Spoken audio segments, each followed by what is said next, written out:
Yes, come on, peace train. Hey, yes, it's the peace train.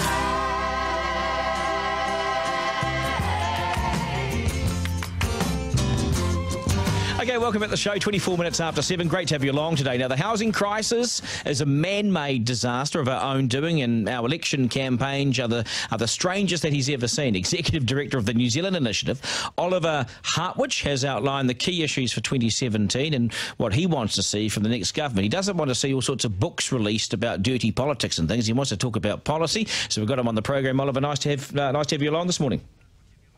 Yeah, good morning, Duncan. What's the one thing you want to see happen? What's the one policy you'd like to see pushed through?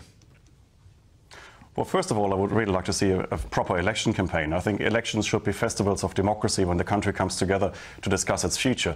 What we've seen in the past is, of course, the opposite.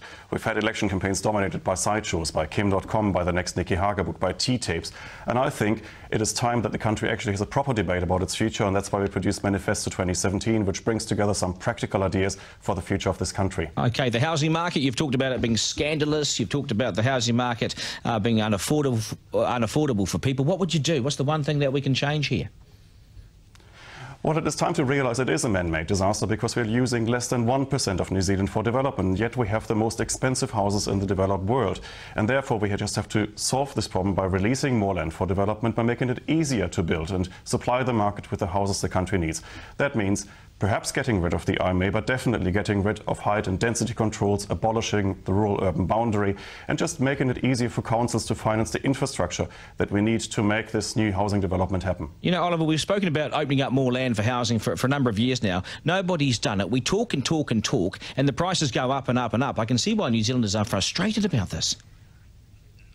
I can see that too, and I'm frustrated as well, but we've got more ideas on actually how to speed up that process of development, and one of the ideas is actually to incentivize councils. I'll just give you a practical idea from the manifesto.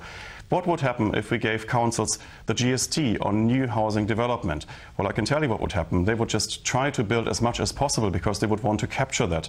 So what we really need to do is we need to incentivize councils for building and then let them keep some of the upside, some of the tax take out of new development so that they can finance the infrastructure, that they can actually tell their local communities that development is a good thing and that there's something in it for them. So I think with planning reform has to come reform of local government finance and the way we're actually structuring our democracy in this country. Right, so you would incentivise them. I quite like that idea. Just finally, education. What do we do in the education sector? I've been to a number of meetings recently where people talk about the decline of our education system. We're not keeping up with our peers around the world. What do we do?